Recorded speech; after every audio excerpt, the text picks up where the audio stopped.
Buenas y bienvenidos aquí una noche más a Mar de Curiosidad. Hoy vamos a hacer el tema de tecnología para la preparación de las oposiciones de secundaria, especialidad de tecnología, obviamente. El tema número 4, impacto ambiental de la actividad tecnológica y la explotación de recursos, técnicas de tratamiento y reciclaje de residuos. Hoy, bueno, nos encontramos con los incansables del canal. Bienvenido Víctor Carrera, bienvenida Frey Gruber, bienvenida Noya de Vidre. Y de momento hoy tenemos poquita gente, así que hoy va a ser casi una clase privada. Bienvenidos también a todos aquellos que nos estáis viendo desde YouTube.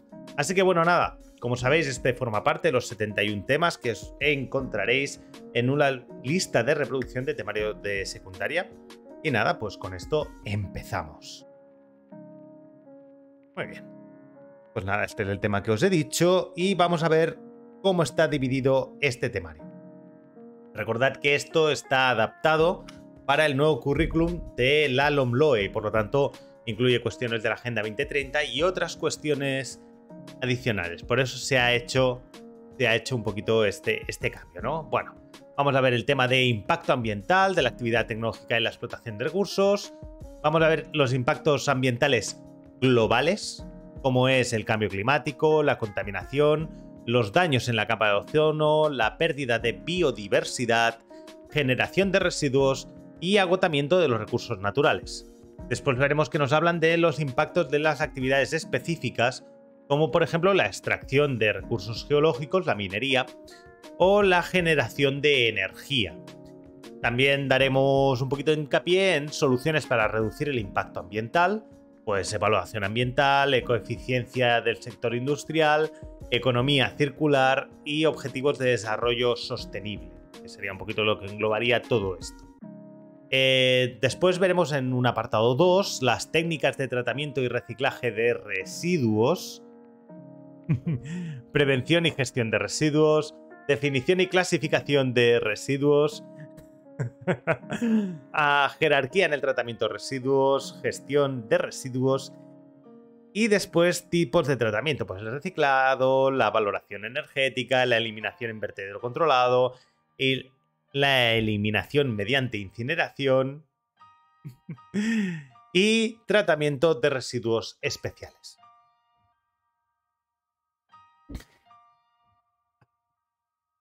Tengo un problema con los nombres, chavales. Bueno, venga, vamos a la introducción un poquito a ver qué nos explica. Dice, los retos del siglo XXI orientan el desarrollo de esta materia como aspecto esencial. Esto es lo mismo que hemos leído en los otros 3 temas, ¿vale? En el 1, en el 3 y por supuesto en el 4. La sostenibilidad está muy ligada, vamos a analizar... Vale, aquí, vamos a analizar este tema como la actividad tecnológica está contribuyendo en gran medida a generar graves impactos ambientales en el planeta. Para ello, describiremos primero los impactos más importantes a nivel mundial y después veremos en detalle cómo las actividades básicas para el desarrollo de la tecnología, como son la obtención de recursos y de energía, están creando numerosos impactos de tipo diverso. A continuación, expondremos algunas soluciones para evitar que el desarrollo tecnológico sea incompatible con la vida.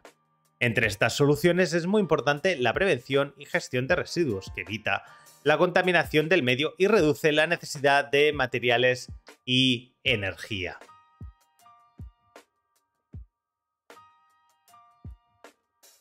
Siempre hay que saludar a esa gente, Víctor. Muy bien, vamos a ver el tema 1.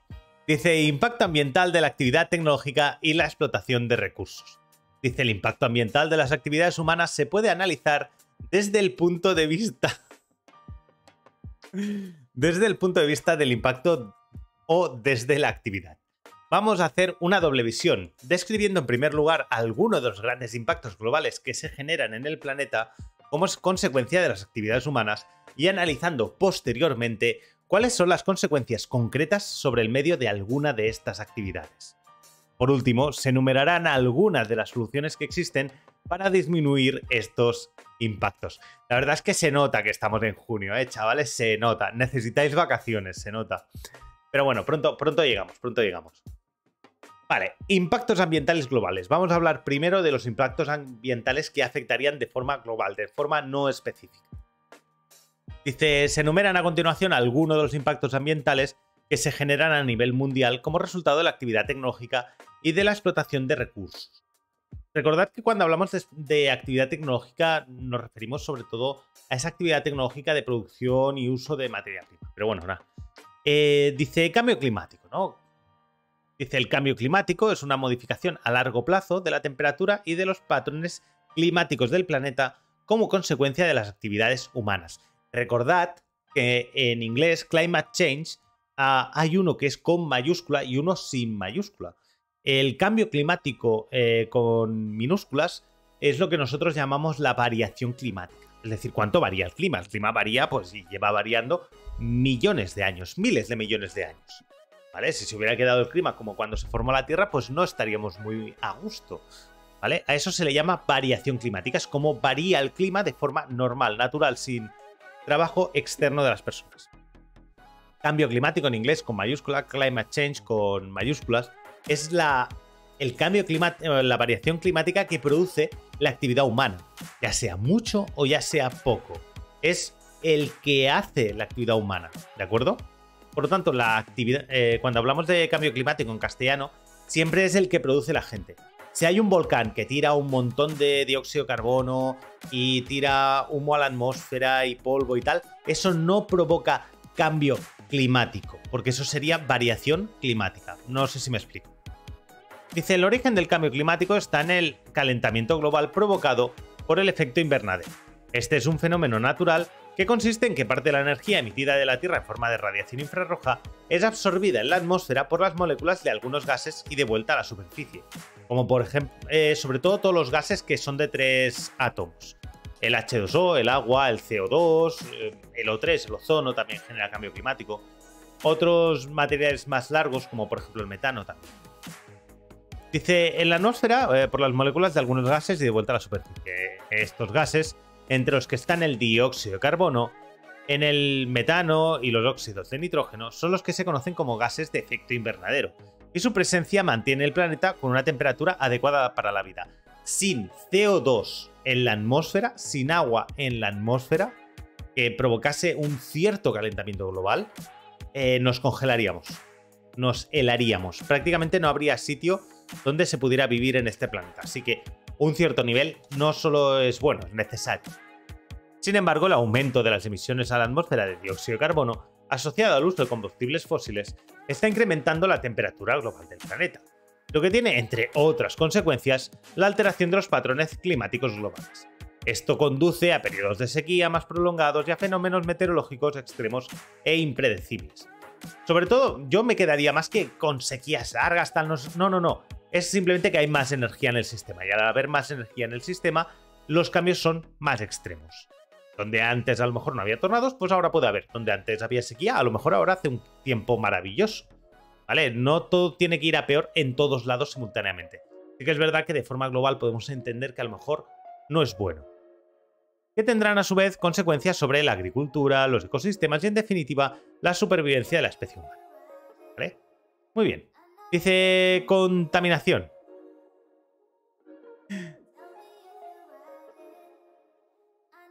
El término contaminación puede definirse como la presencia en el ambiente de un agente químico, físico o biológico que aparece o varía en su concentración como consecuencia de las actividades humanas. Por ejemplo, si alguien pone música muy alta, o no hace falta que sea alta, en medio de un monte, podemos llamarlo contaminación acústica.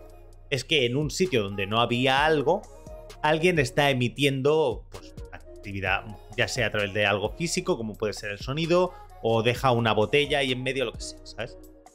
Y que por su naturaleza ejerce un efecto adverso sobre el medio. Normalmente ha de ser adverso sobre el medio. Sí, eso también, tienes razón, Víctor. Eso también sería...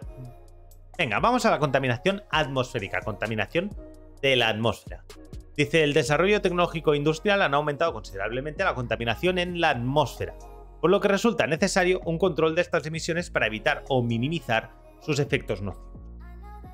Entre los contaminantes atmosféricos tienen especial importancia los óxidos de nitrógeno, el azufre, que ocasionan la lluvia ácida. Recordad que el óxido de azufre o el óxido de nitrógeno, junto con agua, se convierte en ácido sulfúrico o ácido nitroso o nítrico. Y eso pues es muy corrosivo. los gases de efecto invernadero y el monóxido de carbono. Otros contaminantes son los compuestos halogenados, los CFCs, o los HCFCs también.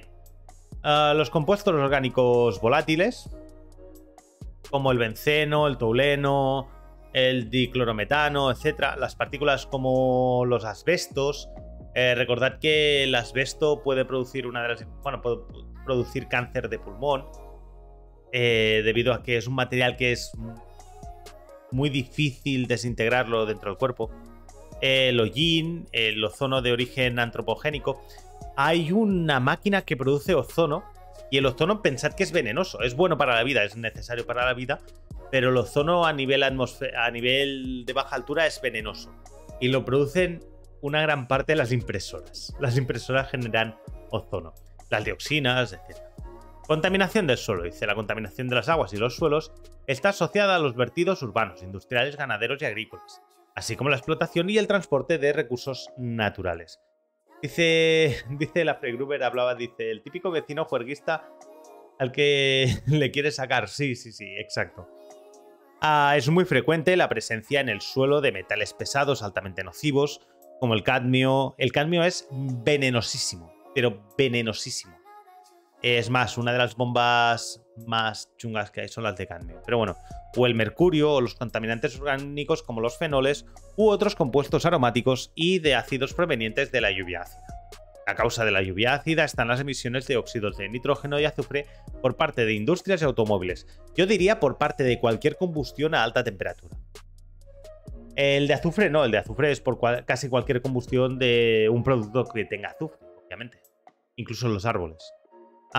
Estos óxidos, al reaccionar con el vapor de agua presente en la atmósfera, forman los correspondientes ácido nítrico y sulfúrico que precipitan sobre el suelo de forma disuelta o sólida.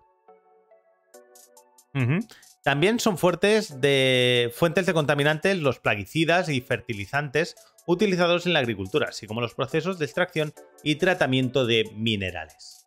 ¿Vale? Vamos a la contaminación del agua. Dice, la calidad de las aguas es motivo de constante preocupación, tanto desde una perspectiva de salud pública y calidad de vida, como de salud de los ecosistemas acuáticos. El caso del Mar Menor es un caso bastante concreto. Dice, entonces, ¿qué reacción hace el azufre que le echan en las esquinas? No, ese azufre no da problemas en el mismo aspecto que sí que le daría el óxido de azufre. El azufre sí que es venenoso y tal, pero no genera lluvia ácida o no genera ácido. Tiene que estar oxidado primero para poder generar ácido, ¿vale? Es decir, no te generará ácido sulfúrico. Pero bueno, eso lo que hace es que si los perros lo huelen, se les destroza las pituitarias. Creo que está prohibidísimo. Y por eso normalmente la gente lo ha sustituido por barreños de agua. Que no sé si habéis visto barriñitos de agua en medio de la calle. Es para que los perros no se meen ahí. Como no tienen donde apoyarse, no pueden mear. O lo hacen sobre la botella de agua, que es menos grave. Dice, el mayor volumen de utilización del agua en la industria corresponde a procesos de enfriamiento, que suponen 2/3 del agua residual generada en la industria. Muchas veces también he de decir que el agua que se usa para refrigerar no sale manchada, sale más o menos limpia. Una de las cosas, por ejemplo, que se usa para ahorrar agua son las tolvas que habréis visto normalmente que la gente asocia a las centrales nucleares, las típicas chimeneas estas de forma de hipérbole, sirven para ahorrar agua, para gastar muy poca agua. Es algo curioso que la gente lo suele achacar a cosas contaminantes cuando realmente son bastante ecológicas. Venga, vamos a hablar de los daños en la capa de ozono, ¿no? Esto es algo que más o menos tenemos superado ya, pero que hemos de tener en cuenta porque esto fue grave. Lo que pasa es que se atajó a tiempo, fue sencillo. Dice, el ozono presente en la atmósfera protege a los seres vivos de la radiación ultravioleta. Las emisiones antropogénicas de compuestos clorados, que además se usaron compuestos clorados porque eran mucho menos contaminantes en teoría, no eran venenosos, no se incendiaban, era una maravilla. Un CFC era el producto perfecto, un buen refrigerante, bueno, bonito, barato, que iba para todo, tal. Y después resulta que se está cargando la capa de ozono. Dicen, la madre que me trajo. entre los que se encuentran principalmente los clorofluorocarbonatos, los CFCs, presentes en aerosoles y aparatos de refrigeración, y el óxido nítrico de los gases de escape de los aviones supersónicos que vuelan a gran altura. Están reduciendo la concentración de ozono en la atmósfera. Esto es algo que en teoría se revirtió bastante bien. El agujero de la capa de ozono se recuperó bastante. Hubo una recaída estos últimos años porque se ve que en China se estaban usando otra vez los CFCs. Y lo que pasa es que se supo atajar a tiempo y eso estuvo muy muy bien. Bueno, muy bien. Dice, lo que hace aumentar la intensidad de la radiación ultravioleta que llega a la superficie de la Tierra, lo cual es malo porque la radiación ultravioleta es esterilizante.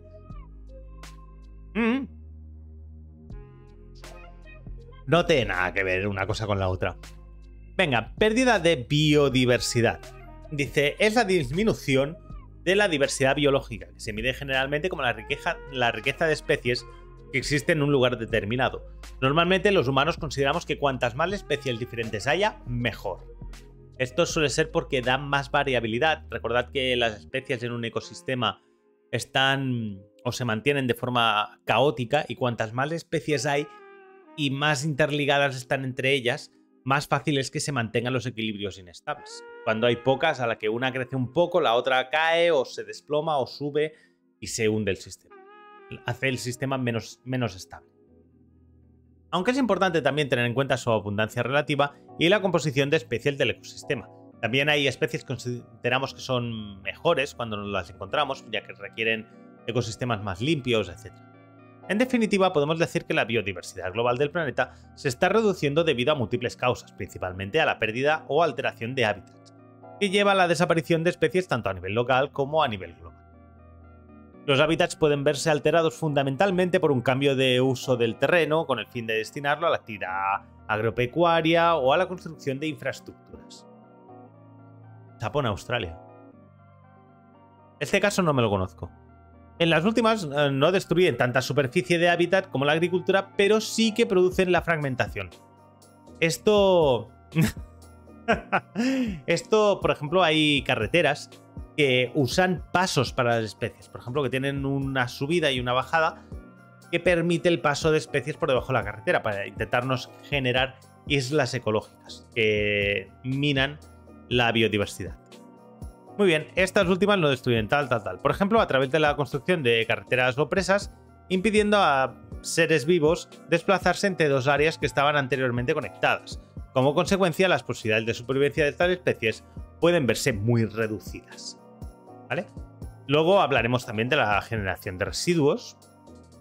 Dice, se denomina residuo a cualquier sustancia u objeto del cual se desprende su poseedor, sea voluntariamente o atendiendo a lo previsto por las disposiciones en vivo. Por tanto, se puede tratar de cualquier material sólido, líquido o gaseoso resultante de un proceso de extracción de la naturaleza de transformación o de fabricación o de consumo. Por ejemplo, termino mi lata de Coca-Cola y tiro la lata de Coca-Cola, he generado un residuo, la lata. El problema es que si bien la actividad tecnológica o industrial del hombre ha tratado muchos siglos en superar la capacidad de recuperación de la naturaleza, en estos momentos la producción de residuos trae consecuencias que pueden ser irreparables en los ecosistemas, por lo que suponen una grave amenaza para el medio. Dice... Esto del sapo es interesante, lo que me has puesto. Lo que pasa es que es un poquito largo, pero bueno. Dice, agotamiento de los recursos naturales. Dice, un recurso es algo que la humanidad obtiene de la naturaleza para satisfacer sus demandas, que tienen su origen en necesidades básicas o en deseos que forman parte de la calidad de vida deseada por la sociedad. No te preocupes, es que al hacerlo tan largo no cabe en el chat y después quedará cortado. Es decir, más vale que lo eches en 2 o 3 párrafos y entonces se verán los 3 por separado y después se podrá leer. Te lo digo así, no lo digo por nada, lo digo por si quieres poner algo interesante, como es este caso, hazlo así y así seguro que cabe. Máximo 6 o 7 líneas yo creo que es lo mejor para que quepa perfectamente en el chat. Muy bien. Dice por aquí, todos los materiales necesarios para el bienestar de los humanos vienen de la Tierra. No todos. No todos. Pero bueno, sí, casi todos.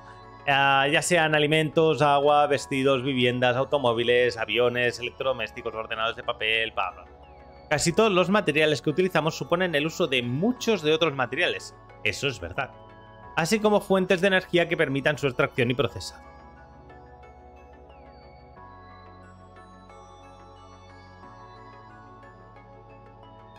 Muy bien. Los recursos se pueden considerar renovables o no renovables, esto ya lo hablamos en su momento. Los renovables son aquellos que se reponen en una escala corta de tiempo, de meses o años. Son, por ejemplo, el agua y los recursos pesqueros. Sin embargo, los recursos renovables pueden agotarse si se utilizan de manera que sobrepase su capacidad de regeneración. Esto era mejor la definición que teníamos antes, que era: renovable es aquel recurso que se renueva a una tasa superior a la que tú la consumes. No renovable es aquel producto que se repone a una tasa inferior a la que tú la consumes. ¿Que el agua se repone más rápido de lo que tú lo consumes? Es renovable. ¿Que lo consumes más rápido de lo que se repone? No es renovable. Ya está. Dice, en el caso del agua, esta se renueva lenta y constantemente por el ciclo hidrológico, pero se reparte de forma desigual. El agua de una corriente superficial es renovable, porque su reposición se hace en una escala de tiempo corta a partir de la lluvia, aunque no se puede extraer más agua de la que suministra un caudal. El agua de un acuífero profundo en una región desértica es un recurso no renovable, porque solo se repone en un periodo de miles o decenas de miles de años. Eso es importante. Los recursos no renovables existen en una cantidad fija y no se regeneran por procesos naturales en escala de tiempo cortas. Son, por ejemplo, los combustibles fósiles y los minerales de uranio. El uso de recursos se ha ido evolucionando a lo largo de la historia de la humanidad. La revolución industrial y el modelo económico predominante desde el siglo XX, sumados al crecimiento demográfico, han disparado el consumo de muchos recursos naturales. Claro, recordad que en 200 años nos hemos multiplicado en la Tierra. Entonces, claro, donde antes a lo mejor con 5 unidades de recursos ya tirabas, ahora necesitas 20, 30 o 40. A la vez que se generaba cada vez más residuos contaminantes. Esto tiene como consecuencia una sobreexplotación de los recursos que se están produciendo además a gran velocidad. El petróleo y otros combustibles fósiles no podrán ser usados en el futuro como fuentes de energía ni como materia prima. Asimismo, los acuíferos confinados, una vez agotados, tampoco podrán utilizarse como reserva natural de agua dulce. Algunos recursos renovables, como los bosques, la pesca y la biodiversidad en general, están seriamente amenazados y se están convirtiendo en recursos no renovables, que era lo que hablábamos antes. Su ritmo de consumo y de destrucción está siendo mucho mayor que el de regeneración, por lo que cada año hay una menor superficie de bosques en el planeta y aumenta el número de especies en peligro de extinción o extintas. Los recursos esenciales supuestamente inagotables, como el aire, el suelo, las aguas marinas, están sufriendo una intensa contaminación, por lo que podrían dejar de ser compatibles con una parte de la vida que sostienen. Esta es la parte que a lo mejor sería, o que tendríamos que tener un hincapié importante. La gente que es conservadora tiene que entender que eso, que cuando hablamos de recursos hemos de buscar cómo usarlos para que duren la máxima cantidad de tiempo posible. No malgastarlos. Podemos gastarlos, pero no malgastarlos. Muy bien, dice, en conclusión, en muy pocos años estamos agotando y deteriorando los recursos que el hombre ha utilizado durante milenios, dirigiendo a la humanidad hacia un futuro incierto, y en una situación que podemos clasificar como de uso insostenible de los recursos. Vamos a hablar de cuestiones más específicas. Dice, se describen a continuación los impactos ambientales asociados a la extracción de recursos geológicos y a la generación de energía. Muchos de los impactos... extracción de recursos geológicos. Muchos de los impactos ambientales son el resultado de la explotación de los recursos geológicos, de material del suelo, y pueden producirse en diferentes momentos a lo largo de la cadena de actividades: extracción, transporte, almacenamiento, procesos de tratamiento y utilización del recurso. Los métodos utilizados para extraer minerales metálicos, industriales o químicos, materiales de construcción o combustibles como el carbón o el uranio dependen de la naturaleza y de la localización del yacimiento. La minería, la explotación de canteras, los dragados, la perforación de pozos y la extracción de petróleo y gas son actividades que provocan impactos irreversibles en el paisaje y en el medio.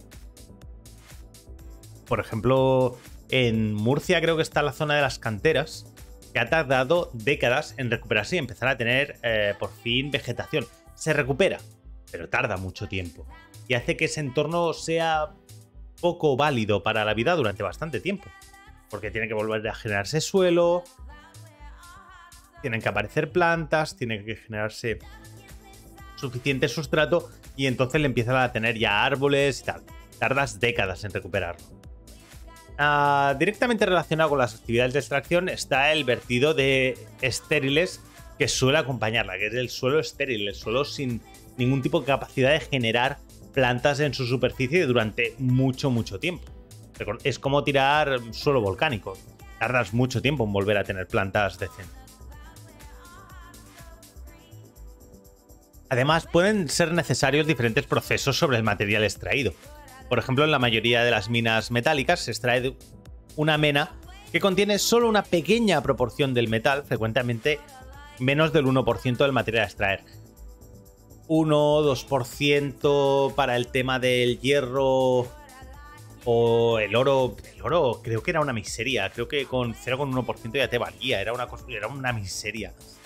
Posteriormente son necesarios varios procesos físicos o químicos que suelen culminar en la fundición para obtener el metal, que es lo que se denomina fundido y refino de una mena.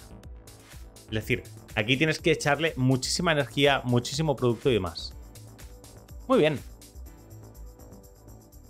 Vamos a ver lo que sería la minería de superficie. Dice, representa 2/3 de la obtención mundial de minerales. Además es la más barata. Sí.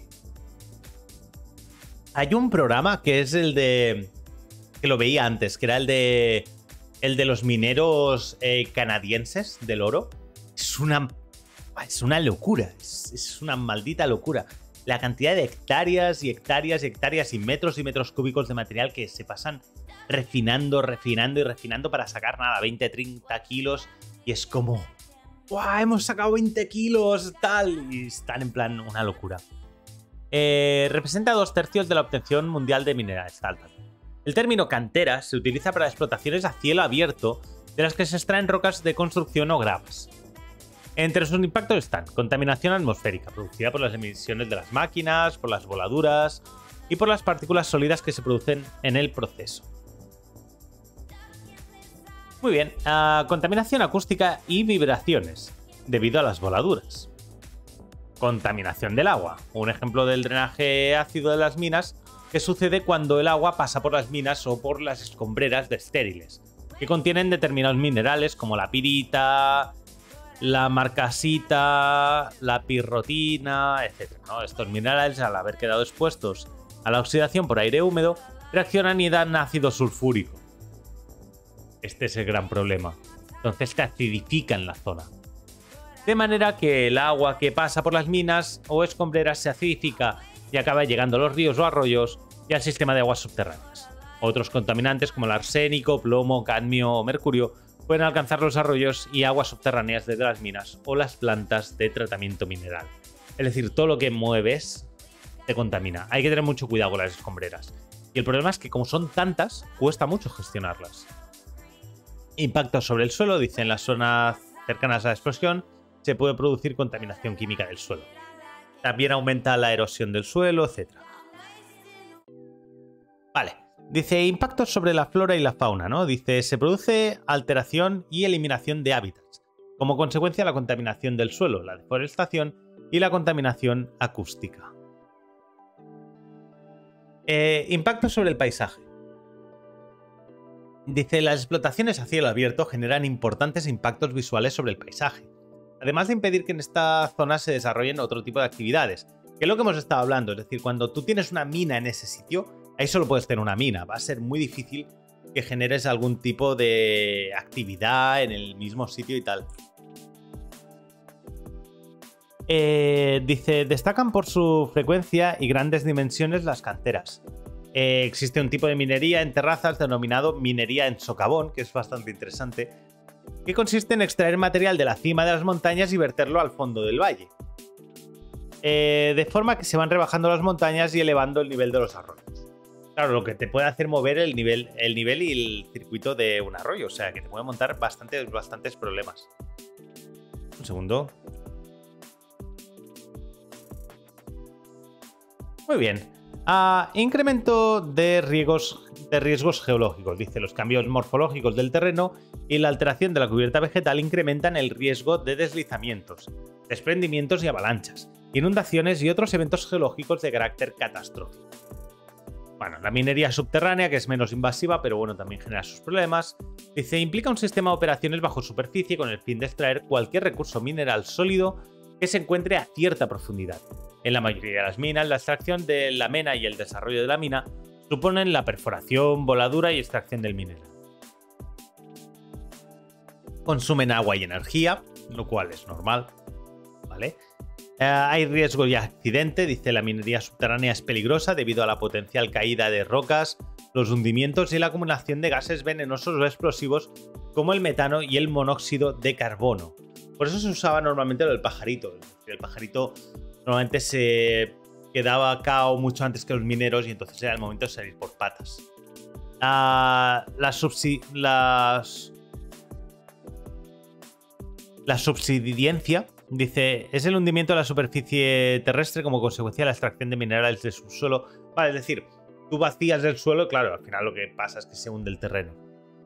La subsidencia suele ser gradual y causa de grietas o depresiones, pero a veces es repentina y destruye edificios, carreteras, zonas agrícolas, etc. Contaminación del agua por los mismos motivos de antes. Además, puede hacer que entre agua de un acuífero y entre en esa zona que estaría contaminada. Incendios subterráneos, que también sería un claro problema en la minería de carbón.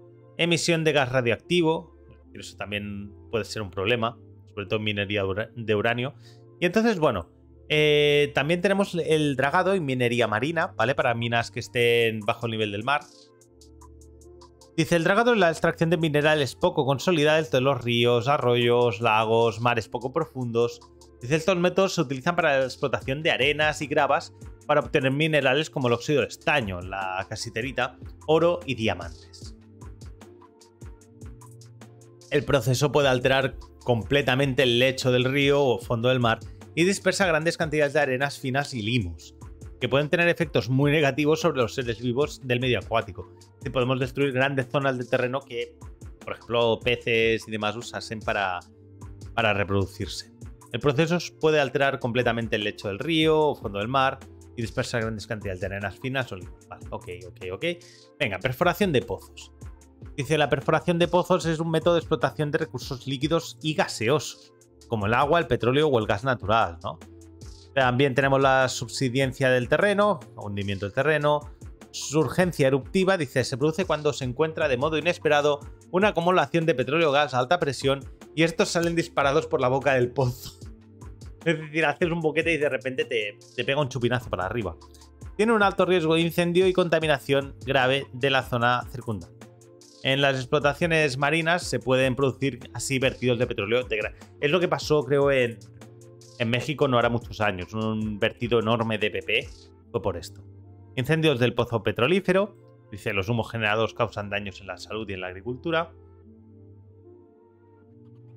También podemos tener esto en tratamiento y transporte de los materiales, ¿vale? Pues generaremos residuos sólidos y demás y vertidos de hidrocarburos. Los de la generación de energía, que esto ya lo vimos ayer, ¿vale? Vamos a volver a hacer un hincapié. Contaminación atmosférica por el CO2. Lluvia ácida por los motivos que hemos dicho antes, ¿de acuerdo? Si estamos quemando carbón tendremos ácido sulfúrico. Si quemamos cualquier otro residuo, cualquier otro combustible, pero con exceso, por ejemplo, de aire y temperatura, tendremos óxido de nitrógeno y demás, ¿vale? La contribución del cambio climático, como hemos comentado antes, debido al tema de los gases emitidos. Después tendríamos en el uso de la energía nuclear, pues la generación de residuos radiactivos, el riesgo de accidentes nucleares y la contaminación del agua. Dentro de las energías renovables, tendríamos los impactos sobre la fauna, pues por ejemplo los aerogeneradores golpeando a los pájaros o generando ruidos en zonas donde antes no habría ruidos, que espantaría a ciertos animales y demás. Impactos sobre el paisaje, también, ya que cambiaría la morfología del paisaje. Alteración de los hábitats, ¿vale? Ya que puede modificar el hábitat en sí mismo. También añadiría el tema del consumo de materiales, etcétera, etcétera. Venga. Vale, vamos a la parte interesante, ¿no? Soluciones para reducir el impacto ambiental. Vale, para eso, antes de reducir el impacto ambiental, lo primero que hay que hacer es una evaluación ambiental. Es decir, antes de ver qué queremos arreglar, hay que saber cómo queremos arreglar algo, hay que ver qué hay que arreglar. Dice, la evaluación ambiental es una herramienta indispensable para la protección del medio ambiente. Es el proceso a través del cual se analizan los impactos sobre el medio de determinadas acciones antes de su aprobación, incluyendo en dicho análisis los efectos sobre la población, salud humana, la flora, la fauna, la biodiversidad, la geodiversidad, la tierra, el suelo. Es el informe que tienes que pedir antes de mover una tecla. Esto le ha pasado ahora a SpaceX, que creo que ha conseguido por fin el informe para poder lanzar la Spaceship, que no tenían permiso para lanzarla hasta ahora. Pero final de junio van a hacer el lanzamiento. Bueno, tenemos dos modalidades de este informe, ¿no? Tenemos la evaluación ambiental estratégica, que se aplica a planes o programas, incorporando criterios de sostenibilidad en la toma de decisiones estratégicas, y la evaluación de impacto ambiental, que es la previa a la realización de proyectos, con el fin de garantizar una adecuada prevención de los impactos ambientales. Antes de hacer ningún proyecto, te deberían dar visto bueno con esto. Oye, necesitamos que hayas hecho una evaluación ambiental adecuada. Los procedimientos de evaluación ambiental deben ajustarse a los principios indicados en la norma vigente, tales como la protección y mejora del medio ambiente, el principio de precaución y la acción cautelar, la acción preventiva, la corrección y compensación de los impactos sobre el medio ambiente, en plan de, vale, estás deforestando esta zona, ¿qué vas a hacer? No, pues mira, voy a poner plantas, voy a poner árboles en una zona que es el doble de la superficie que he deforestado. Vale, ok, ¿no? Cosas así. Bueno, esto está regulado según una norma europea, ¿de acuerdo? A través de sus directivas del año 2011, del año 2001, etcétera, ¿vale? Dice, además, el Estado español ha firmado o ratificado varios convenios y protocolos internacionales que regulan la evaluación ambiental en contextos transfronterizos, como el Convenio sobre Evaluación del Impacto en el Medio Ambiente, en un contexto transfronterizo, en el 91 esto lo hizo, conocido como el Convenio de Espoo, y su protocolo sobre la evaluación ambiental estratégica. Bueno, vamos a ver la ecoeficiencia del sector industrial. Dice, el impacto ambiental de un producto empieza con la extracción de las materias primas, es lo que hemos visto antes, ¿vale? Primero tenemos que extraer la materia prima, luego la empezaremos a procesar, transportar, etc. Pasar por las vías de transformación hasta llegar al fabricante.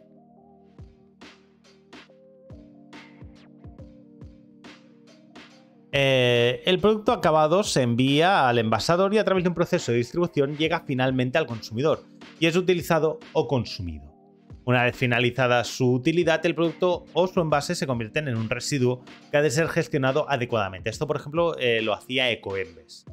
El conjunto de fases por la que pasa un producto, desde la obtención de las materias primas hasta que termina su vida útil, se denomina ciclo de vida del producto. Y es algo que cualquier empresa que fabrica algo debería evaluar, cuál es el ciclo de vida del producto. En cada una de estas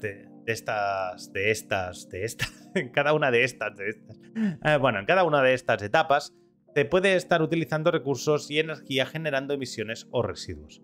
Por ello es muy conveniente conocer el impacto ambiental de todo el ciclo de vida de un producto, con el objetivo de mejorar los procesos asociados a su fabricación y uso. Bueno, el análisis de ciclo de vida, el ACV, es una herramienta de gestión ambiental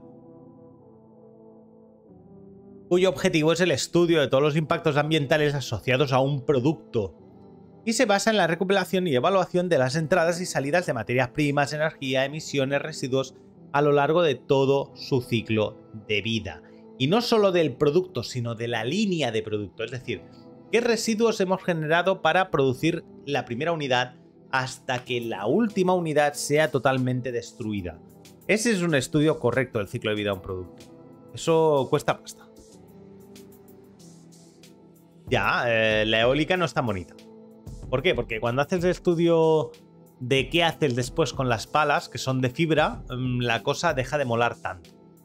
Eso, por ejemplo, lo que pasa es que, claro, tampoco las puedes hacer de aluminio porque valdrían una pasta. Claro, es complicado, es complicado. Dice, bueno, el estudio incluye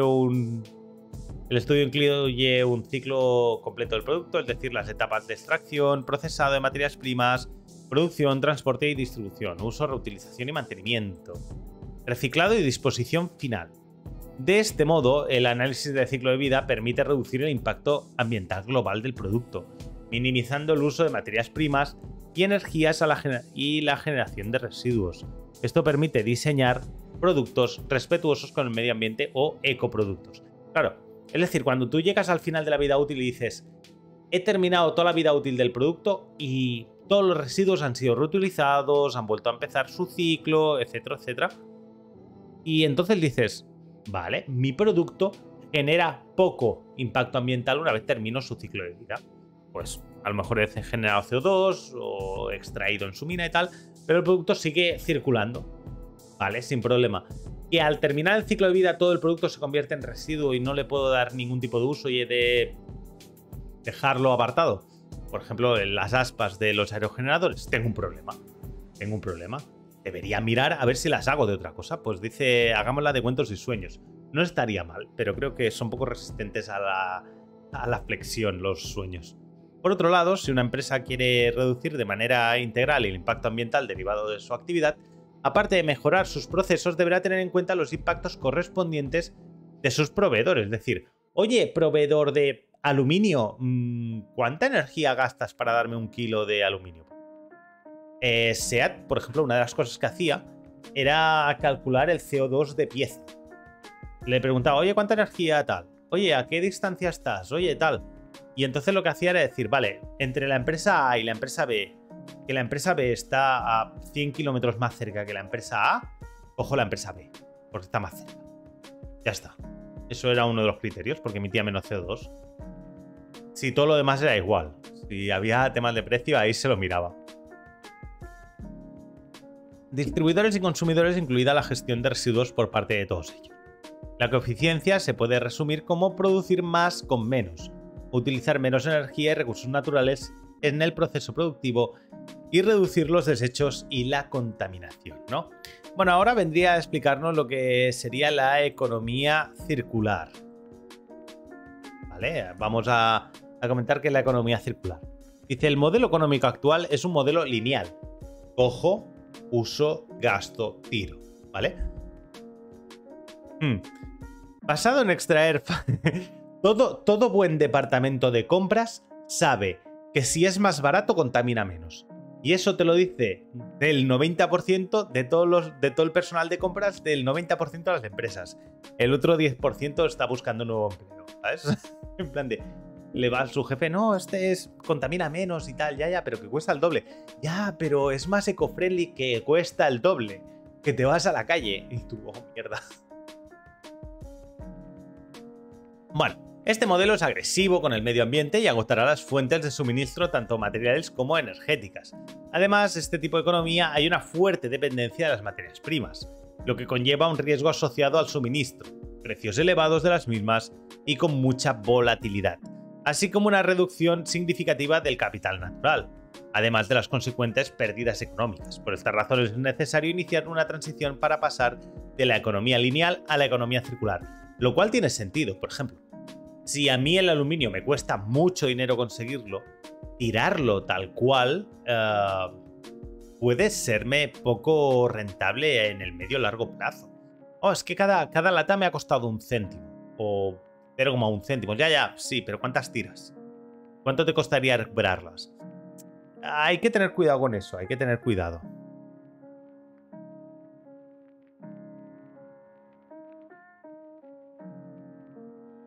Dice, en la economía circular el valor de los productos y los recursos se mantiene de forma prolongada al intentar que los recursos utilizados permanezcan el mayor tiempo posible en el ciclo productivo.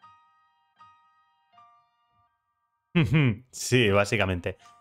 Asimismo, se aspira a reducir todo lo posible la generación de residuos y aprovechar aquellos cuya generación no se haya podido evitar. De este modo, los principios de la economía circular están ligados al principio de jerarquía en la producción y la gestión de residuos, que se explica en el apartado generación de energía.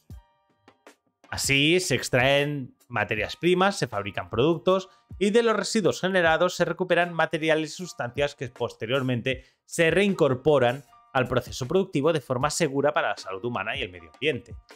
En última instancia, se trata de desvincular el crecimiento económico del consumo de recursos. La idea sobre todo es mantener tantas veces como podamos los recursos en el sistema. Aunque vayamos perdiendo parte, al menos recuperar tanto como nos sea posible para que un recurso lo podamos usar 5, 6, 7, 8, 10 veces y nos salga al final más barato.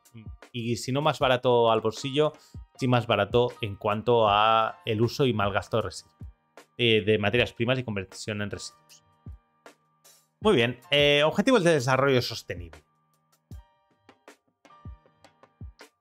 Dice, bueno, esto lo hemos visto en el tema 1 y 3, ¿no? El desarrollo sostenible consiste en hallar un equilibrio entre el medio ambiente, la economía y la sociedad, de forma que se garantice tanto la supervivencia como el bienestar de la especie humana. El término desarrollo en sí implica una transición, una búsqueda de procesos y caminos que conduzcan a la sostenibilidad, tanto en países en desarrollo como en países industrializados. La Agenda 2030 para el Desarrollo Sostenible, aprobada por la Asamblea General de las Naciones Unidas en 2015 y ratificada por España en 2015 también, propone una serie de acciones asociadas a grandes retos mundiales en cuestión de sostenibilidad. Estos retos o desafíos se denominan Objetivos de Desarrollo Sostenible, los ODS, y cada uno de ellos se ocupa de una problemática global. En los ODS se hace referencia a numerosos aspectos relacionados con el impacto de las actividades tecnológicas. Para medir el logro de estos objetivos se han establecido para cada uno de ellos una serie de metas e indicadores que deben haberse alcanzado en el año 2030. En conclusión, mejorar los procesos y evitar los impactos producidos por la tecnología contribuye además a alcanzar los objetivos de desarrollo sostenible de la Agenda 2030. En concreto, hay 4 objetivos estrechamente relacionados con el impacto de las actividades tecnológicas y explotación de recursos. A saber, objetivo 7, energía asequible y no contaminante, que hemos estado viendo estos últimos días. Vamos a ver las metas del objetivo. Esto estaría sacado directamente del tratado original de la agenda, ¿vale? El 7.2, recordad que en la agenda se pasaba muchas veces de números a letras sin previo aviso, ¿vale? Os lo digo para que no os asustéis, ¿vale? Por ejemplo, el 7.2 dice: de aquí a 2030 aumentar considerablemente la proporción de energía renovable en el conjunto de fuentes energéticas. El 7.3 dice: de aquí a 2030 duplicar la tasa mundial de mejora de la eficiencia energética. Y el 7.A dice: de aquí a 2030 aumentar la cooperación internacional para facilitar el acceso a la investigación y a la tecnología relativas a la energía limpia, incluidas las fuentes renovables, la eficiencia energética y las tecnologías avanzadas y menos contaminantes de combustibles fósiles, y promover la inversión en infraestructura energéticas y tecnologías limpias. El objetivo 9, que hablaba de industria, innovación e infraestructura, dice: su fin es construir infraestructuras resilientes, promover la industrialización inclusiva y sostenible y fomentar la innovación. El crecimiento económico y el desarrollo social y la acción contra el cambio climático dependen en gran medida de la inversión en infraestructuras, en desarrollo industrial sostenible y en progreso tecnológico. La creación de industrias puede mejorar el nivel de vida de muchas personas y contribuir a poner fin a la pobreza. En este sentido, la Agenda 2030 promueve una industrialización inclusiva y sostenible, tal como se indica en su meta 9.4. La 9.4 decía así, dice: de aquí a 2030 modernizar la infraestructura y reconvertir las industrias para que sean sostenibles, utilizando los recursos con mayor eficiencia y promoviendo la adopción de tecnologías y procesos industriales limpios y ambientalmente racionales, y logrando que todos los países tomen medidas de acuerdo con sus capacidades respectivas.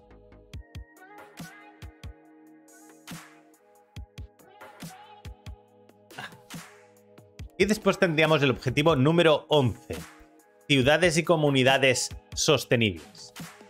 Busca lograr que las ciudades y los asentamientos humanos sean inclusivos, seguros, resilientes y sostenibles. Las ciudades del mundo ocupan solo el 3% de la Tierra, pero presentan entre el 60 y el 80% del consumo de energía y el 75% de las emisiones de carbono, además del 60% del uso de recursos. Por otro lado, los niveles de contaminación en las zonas urbanas son muy preocupantes. Muchas ciudades son también más vulnerables al cambio climático y a los desastres naturales debido a su elevada concentración de personas y su ubicación. Por lo que reforzar la resiliencia urbana es crucial para evitar pérdidas humanas, sociales y económicas. Por tanto, podemos definir ciudad sostenible como aquel entorno urbano que ofrece calidad de vida tanto en el presente como en el futuro y tiene en cuenta la justicia social y al mismo tiempo optimiza los recursos disponibles evitando el daño al medio ambiente.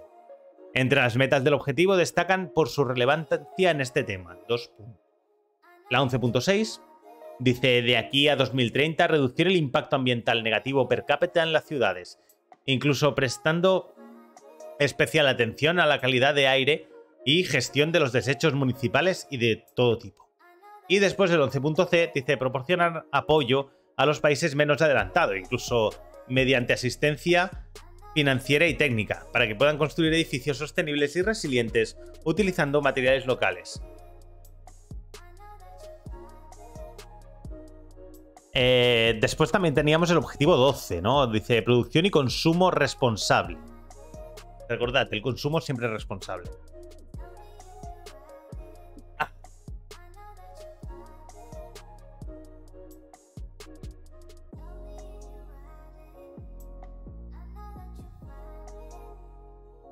A ver, dice el objetivo 12 de la Agenda 2030 intenta garantizar modalidades de consumo y producción sostenibles. Para ello propone una transición de los modelos económicos, productivos y de consumo hacia la sostenibilidad. El consumo y la producción sostenible consisten en hacer más y mejor con menos. También trata de desvincular el crecimiento económico de la degradación ambiental, aumentar la eficiencia y el uso de recursos y promover estilos de vida sostenibles.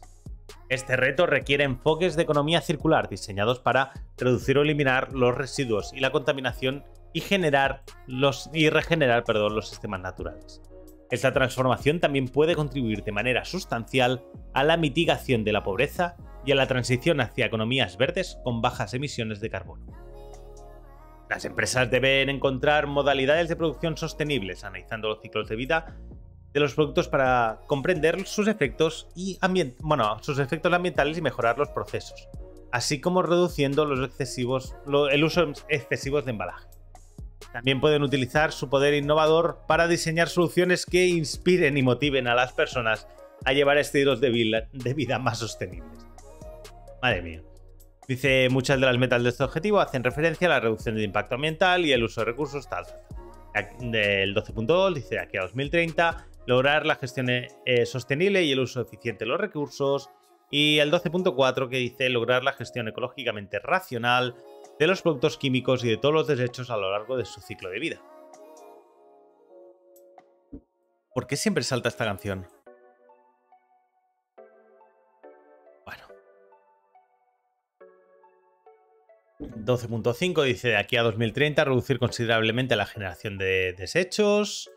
El 12.6 dice alentar a las empresas, en especial a las grandes empresas y a las empresas transnacionales a que adopten prácticas sostenibles e incorporen información sobre la sostenibilidad en su ciclo de presentación de informes. El 12.8 dice de aquí a 2030 asegurar que las personas de todo el mundo tengan la información y los conocimientos pertinentes para el desarrollo sostenible, es decir, esto estaría dentro de la educación, que es por lo que estamos aprendiendo esto. Y después teníamos el 12.a, dice ayudar a los países en desarrollo a fortalecer su capacidad científica y tecnológica para avanzar hacia modalidades de consumo y producción más sostenibles. Vale. Esta sería la parte número 2 de este documento. La vamos a pasar un poquito por encima, ya que en el tema 5 lo habla bastante más concretamente. Pero bueno, aún así le vamos a pegar un repasito, ¿vale? Vamos a hablar de las técnicas de tratamiento y reciclaje de residuos. Dice, se ha dividido este apartado en dos secciones. La primera que ocupa de describir la política actual de la Unión Europea y España en cuanto a la generación y gestión de residuos. Y la segunda, pues los tipos de tratamiento. Venga, Prevención y gestión de residuos, ¿no? Dice, el primer objetivo de cualquier política en materia de residuos debe ser reducir al mínimo la cantidad de residuos que generamos. Eso sería lo óptimo. Los residuos están regulados por la Ley 7/2022, de hace nada, del 8 de abril del 2022, de residuos y suelos contaminados para la economía circular. Esta ley tiene por objeto sentar los principios de la economía circular a través de la legislación básica en materia de residuos, así como contribuir a la lucha contra el cambio climático y proteger el medio marino. Se contribuye así en el cumplimiento de los objetivos de desarrollo sostenible incluidos en la Agenda 2030 y en particular a los objetivos 12, 13 y 14. La Ley 7/22 se aplica a todo tipo de residuos, excepto a los que están regulados ya por otros medios, que eran los atmosféricos, las aguas residuales, los residuos radioactivos y los que tienen que ver con la prospección. Sí, Víctor, sí, esto es Objetivos 2030. Recuerda que todos los Objetivos 2030 son buenos y lo que no es 2030 es malo. A ver, el problema con los Objetivos 2030 no es tanto que se hagan o no se hagan, como que nos hemos marcado unas metas y las vamos a hacer sí o sí, pete lo que pete.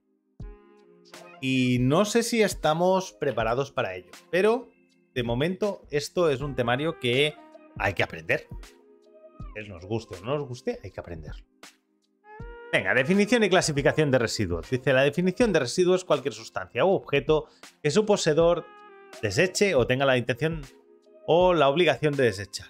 Bueno, tenemos los residuos domésticos, que ya los conocemos, los que haríamos en nuestras casas, los residuos comerciales, que serían los de la actividad comercial, los residuos industriales, que serían los que se producirían en la industria, los residuos peligrosos, que son los que están catalogados como residuos peligrosos, es como muy autodefinido.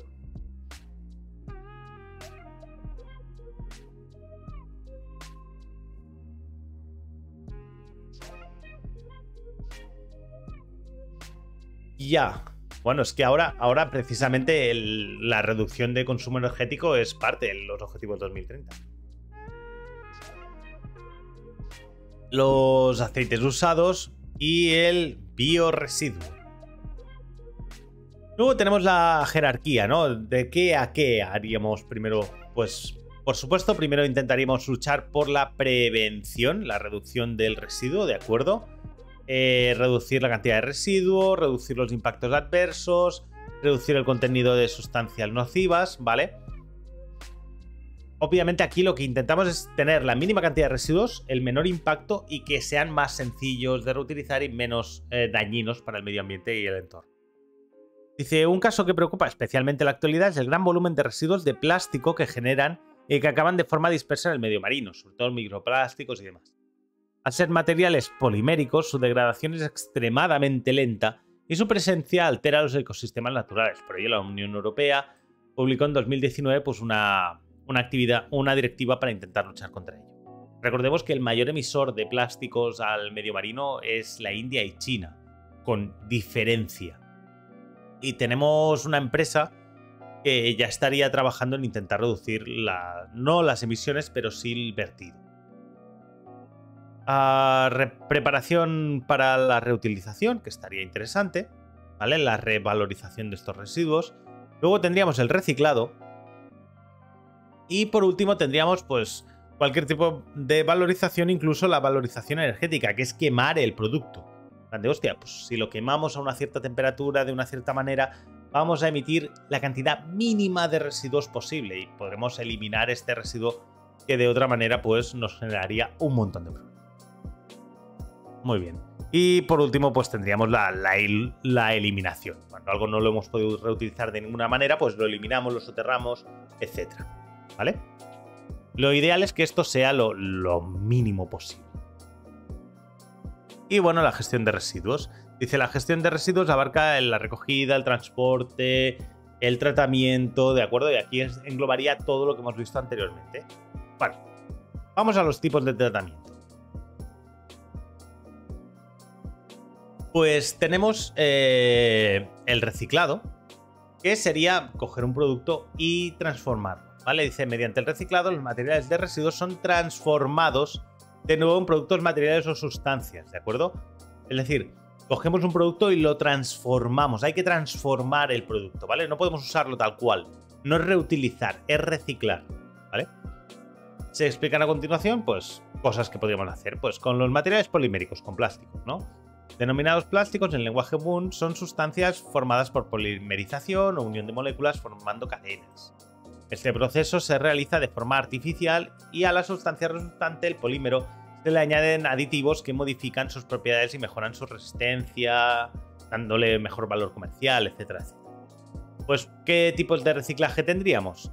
Pues lo primero hay que recogerlo y demás, y luego tendríamos el reciclado mecánico, ¿no? Que sería la destrucción mecánica del producto hasta volver a tener una sustancia que podemos reutilizar.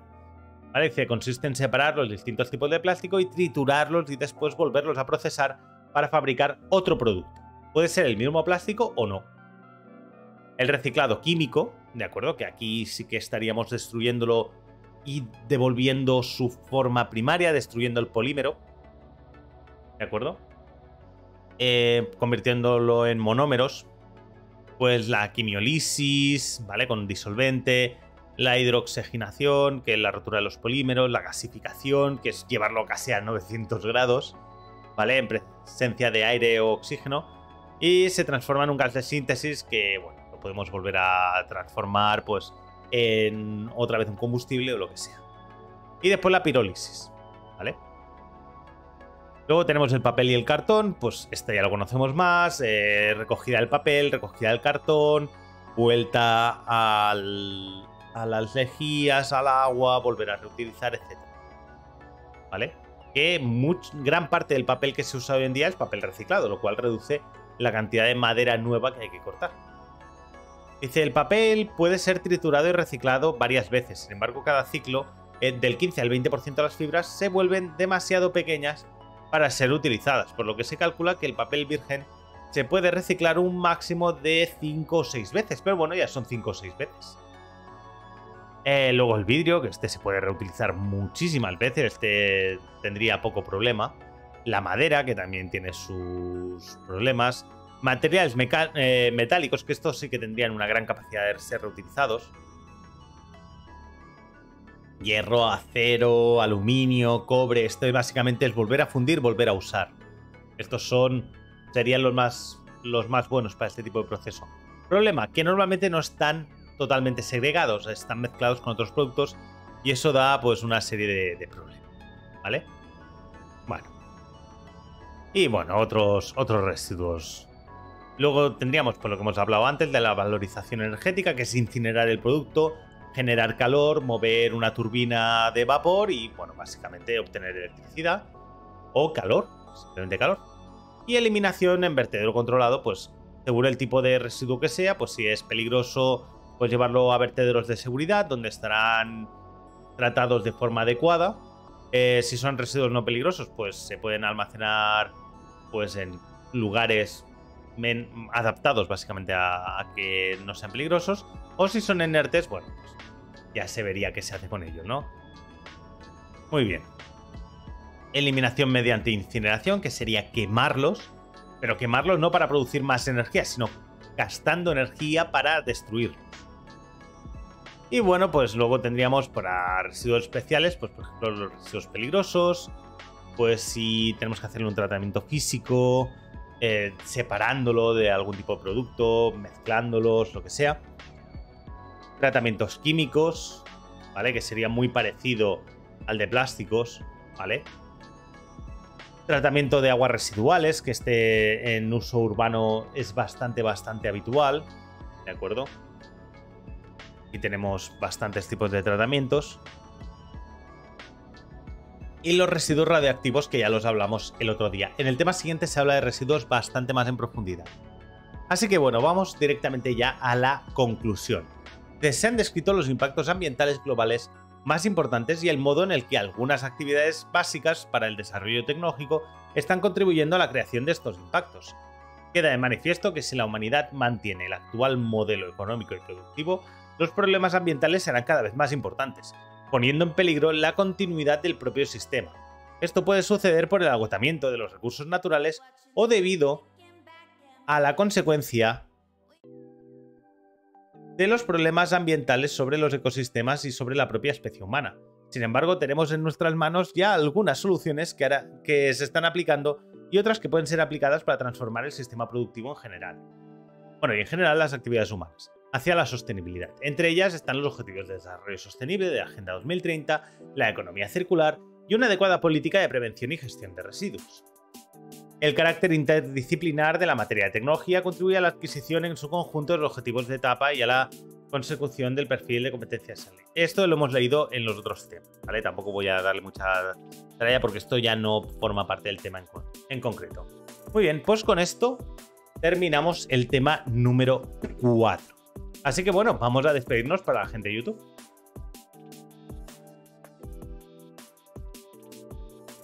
Bueno, muchas gracias a todos por habernos estado siguiendo aquí en este nuevo vídeo de la serie de los 71 temas para la preparación de las oposiciones de secundaria en la especialidad de tecnología.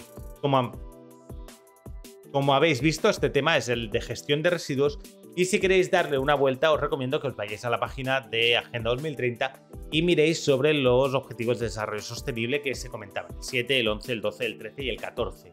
Y veáis por vosotros mismos qué normativas y qué cuestiones están en marcha. Como veréis, básicamente ahí está todo. En cuanto al tema de gestión, residuos y demás, en el tema 5 está explicado más en profundidad y por eso aquí no he entrado tanto. Así que bueno, nada, muchas gracias a todos por haberos estado quedando en este directo. Nos vemos otro día en el siguiente vídeo del canal de Mar de Curiosidad. Un saludo y buena prueba.